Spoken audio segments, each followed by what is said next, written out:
อ่าจุบดีพี่น้องมานี่มาหล่อทงมานี่มาหล่อทงเบิ่งฝนตกใหม่มาเก็บหอยมาเก็บหอยเราหมดเด้อไม่ได้ผมไม่ได้พอกันโดนเลยทุกเก็บมาลีหนีน้ำฝนตกใหม่กบลายลูกพี่น้องเอ้ย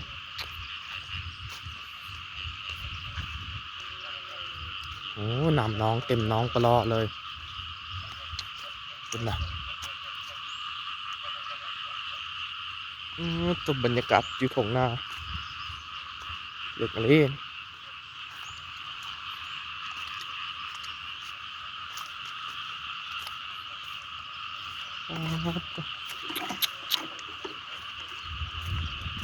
ครับ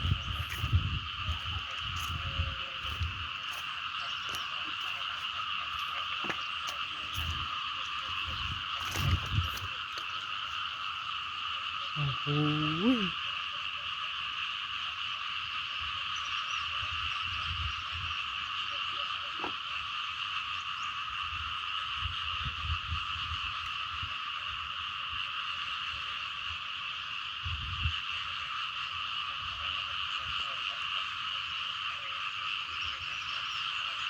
อันนี้อยู่ทงหน้า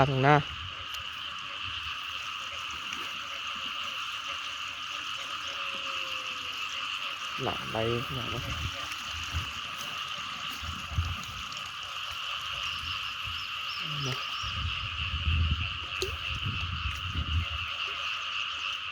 มีแต่กบน้อยมีแต่เขียด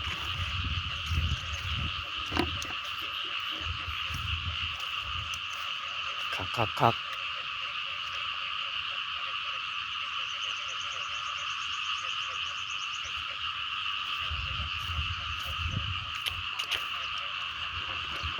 ฮอต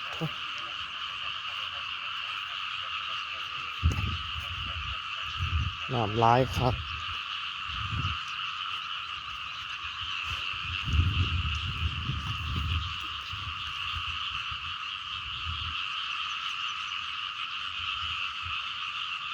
มันตกเมื่อคืนอยู่เนาะครับมันมีน้ำ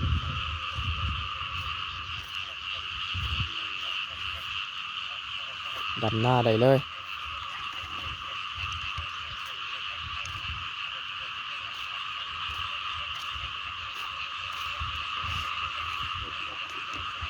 มาเลาะฟังเสียงเขียดนะมาดิฟังเสียงเขียดเสียงกบ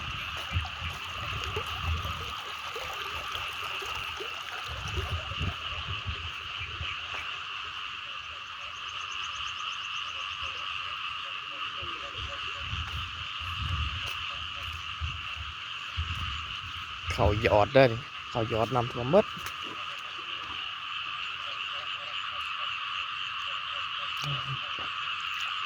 หอยกระโบเห็นไปใส่เบิดเลย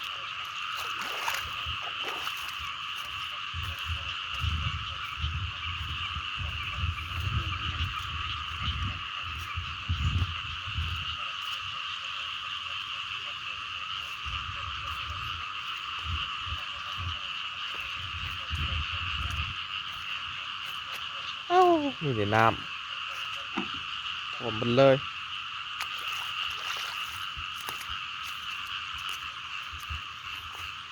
คนตกเบัดคืน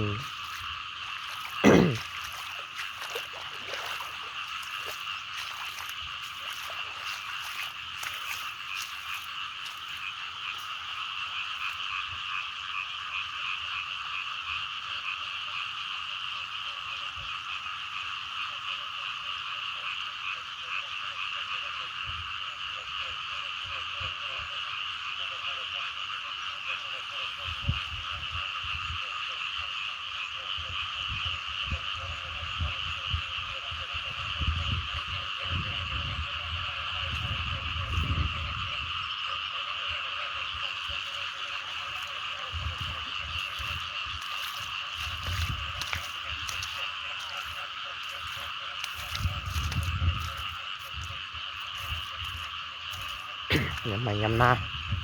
รถไฟลงหน้าหรือบัดเลย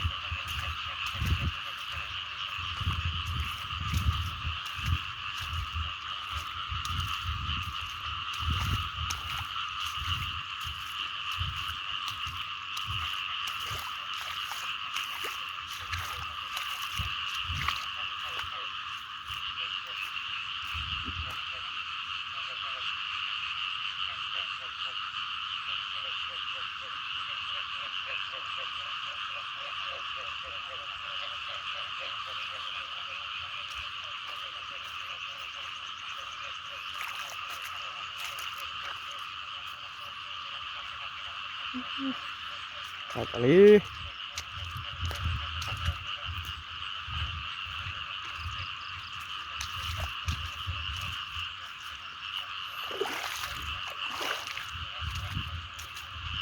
ยังกระดามแท้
ตกกันหน้าหน่อยเนาะ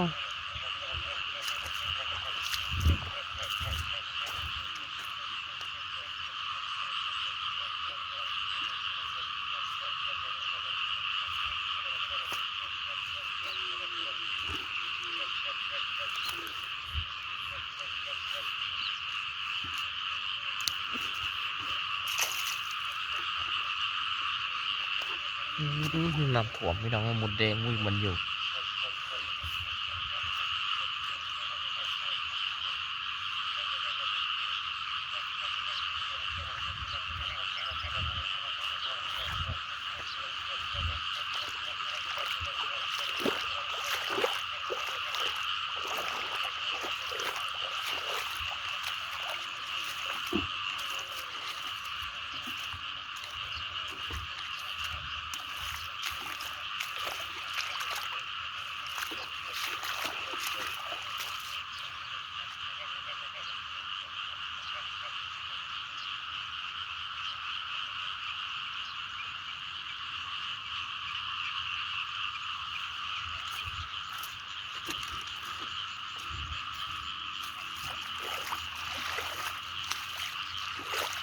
น้ำ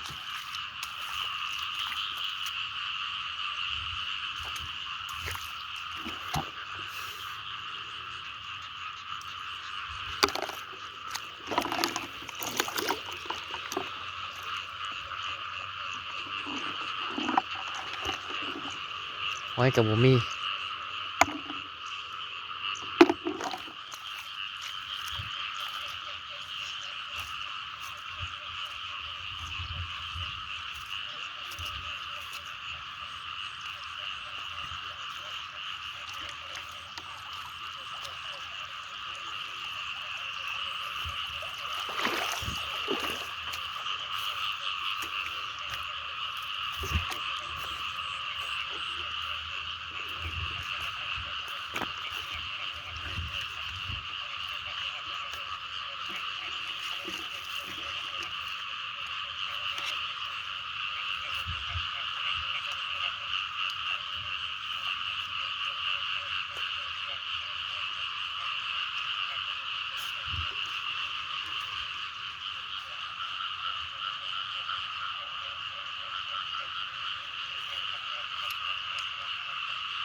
อยบ่มีพี่น้องเอ้ยขนาดขาด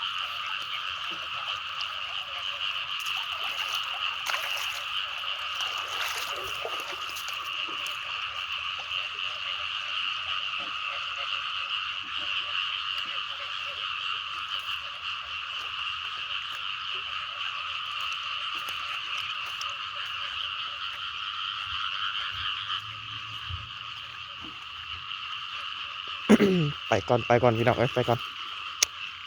ขึ้นก่อนขึ้นก่อนขึ้นเที่ยงก่อน